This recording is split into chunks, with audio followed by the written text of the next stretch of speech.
Au Mali, plusieurs responsables de la majorité présidentielle ont rencontré des représentants d'une composante du mouvement de protestation afin d'explorer la possibilité de mettre en place un cadre de discussion. Au Malawi, la commission électorale a appelé ce mercredi la population à la paix et au calme pendant le décompte des voix, ceci au lendemain du scrutin organisé la veille. On en parle dans cette édition.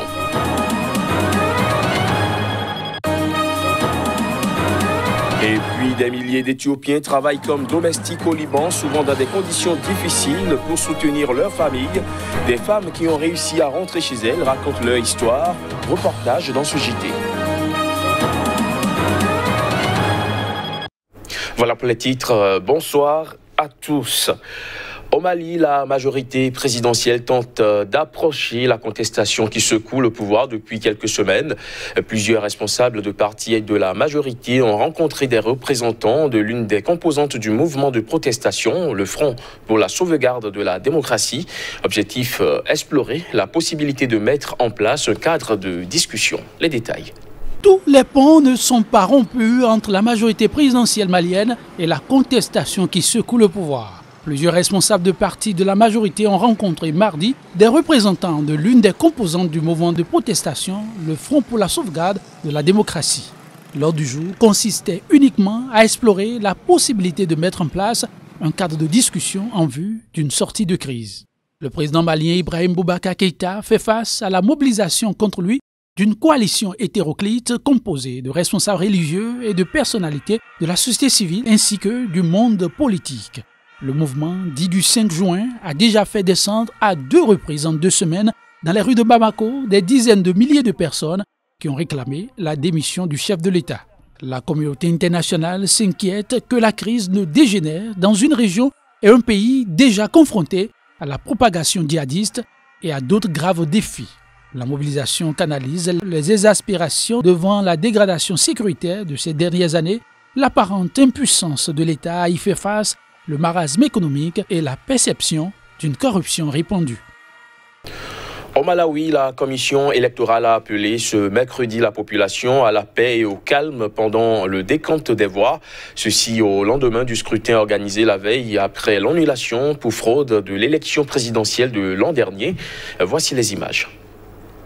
La commission électorale du Malawi a appelé ce mercredi la population à la paix et au calme pendant le décompte des voix du scrutin organisé la veille après l'annulation pour fraude de l'élection de l'an dernier. La commission électorale, qui a rappelé avoir mis en place un système clair pour gérer des plaintes, a exhorté les éventuels plaignants à y recourir pour le bien-être de la nation. 3 candidats sont en lice pour la présidentielle, le sortant Peter Mutharika, le chef de l'opposition Lazarus Chakwera et Peter Kouani. Lors de l'élection organisée en mai 2019, la commission électorale avait proclamé la victoire de Peter Mutharika au pouvoir depuis 2014 avec 38,57% des suffrages contre 35,41% à Lazarus Chakwera. Mais ce dernier a contesté les résultats et ses partisans sont descendus dans les rues pendant plusieurs mois pour obtenir l'annulation du scrutin. La Cour constitutionnelle leur a donné raison en février en invalidant la réélection du président Mutharika pour cause d'irrégularité généralisée et systématique. La présidente de la commission électorale, Jeanne Ansa, a depuis démissionné et a été remplacée par Chifudo Kachale. Au Nigeria, la police a fermé ce mardi le siège du parti au pouvoir après avoir évacué ses membres et les employés qui s'y trouvaient. Cette fermeture fait suite à la crise au sein du parti présidentiel. Une quinzaine de policiers et agents de renseignement sont arrivés au siège du parti progressiste APC à Abuja en début d'après-midi ce mardi et ont fermé les locaux. Sur Twitter, la police nigériane a fait savoir que ce déploiement vise à maintenir la paix en prévention de possibles troubles à l'ordre public. Ce que nous voyons là est illégal, a dénoncé à l'AFP Frank Ossé, l'un des membres du parti au pouvoir présent sur place. Les leaders de APC, conduits par le président Muhammadu Buhari lui-même, doivent régler cette crise. Le parti présidentiel traverse une grave crise depuis la suspension de son président, Adams Oshiomhole, un ancien proche du président Muhammadu Buhari, par une cour de justice début juin. Ses détracteurs, qui appartiennent à d'autres courants du parti, lui reprochent son incompétence. Suite à cette décision de la cour de justice, Adams Oshiomhole a fait appel. Mais entre-temps, 2 autres membres du parti se sont autoproclamés présidents de APC, créant de fortes tensions à Abuja et dans les cercles de pouvoir. Dans le rang des militants, l'intervention personnelle du président Muhammadu Buhari est sollicitée pour mettre un terme à la crise.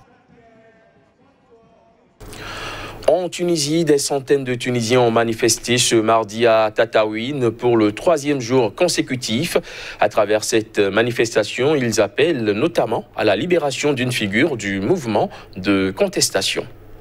Rassemblés dans le calme devant le tribunal de la ville où la police était déployée en force, les manifestants ont exigé la libération du militant Tarek Haddad, arrêté samedi dernier. Selon son avocat, Abdelaziz Ayeb, Tarek Haddad est poursuivi pour outrage à un fonctionnaire public, participation à un attroupement de nature à troubler la paix publique, outrage via les réseaux sociaux et entrave à la circulation de la route par la force. Il doit comparaître le 2 juillet prochain, a déclaré son avocat Ayeb, qui a déposé une demande de libération.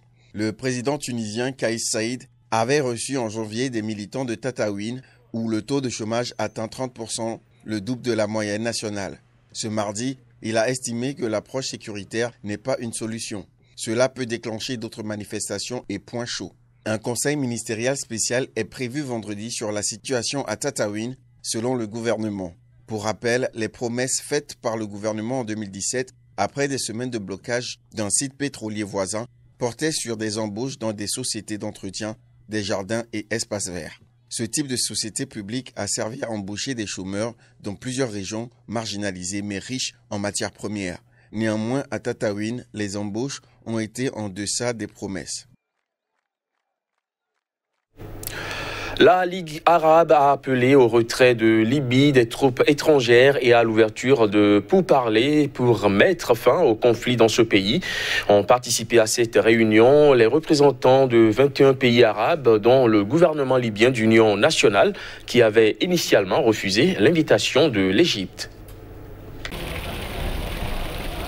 C'est à la demande de l'Égypte que la Ligue arabe a tenu une réunion en vidéoconférence sur le conflit qui oppose les forces du gouvernement d'union nationale reconnues par l'ONU et qui siège à Tripoli aux troupes du maréchal Khalifa Haftar, l'homme fort de l'Est du pays. Ont participé à la réunion les représentants de 21 pays arabes, dont le gouvernement d'union nationale qui avait initialement refusé l'invitation de l'Égypte.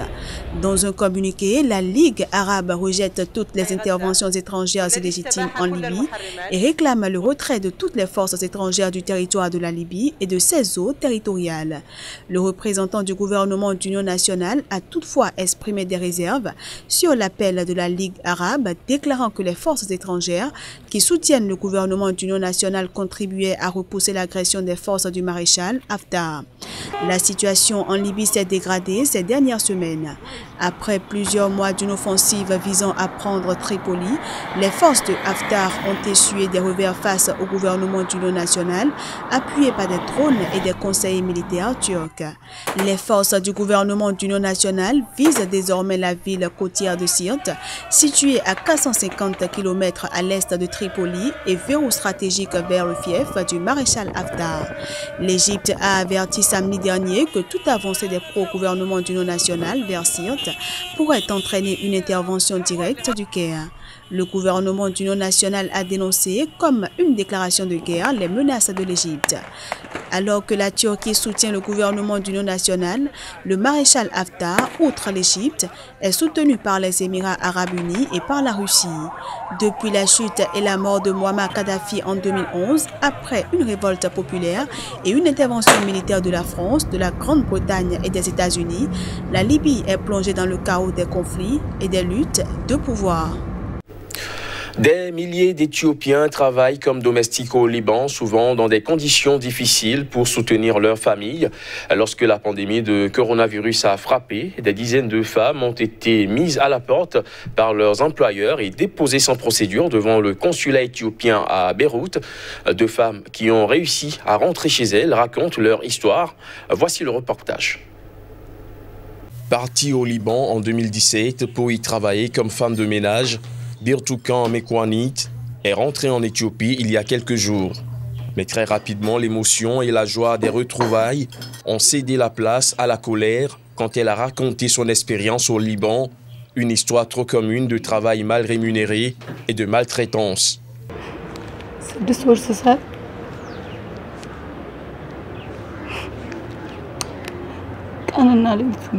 Pendant 6 mois, je ne savais pas si c'était le jour ou la nuit. Je travaillais jour et nuit. Ils ne me paient pas de salaire. On me disait toujours qu'ils n'avaient pas d'argent. J'avais les mêmes meurtris à force de travailler. Un système de parrainage connu sous le nom de kafala laisse les femmes de ménage et autres aides à domicile hors du droit du travail libanais et à la merci de leur employeur.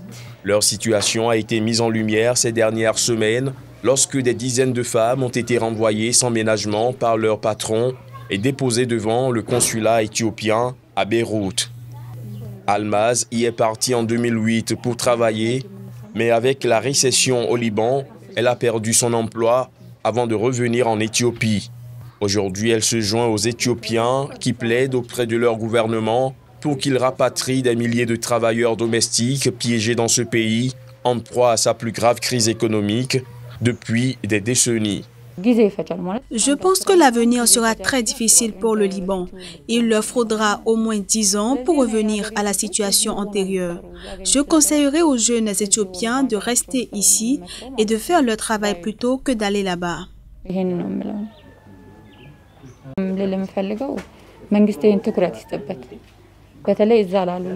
La plupart de leurs maîtresses les jettent hors de la maison.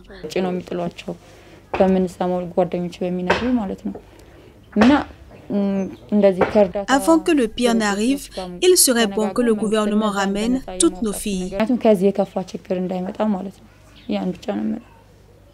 Jusqu'ici, seulement 650 Éthiopiens ont été rapatriés. Alors que la crise sanitaire liée à l'épidémie de Covid-19 aggrave les difficultés économiques du Liban, Birtukan espère que d'autres vont suivre. Fin de ce JT, merci de l'avoir suivi.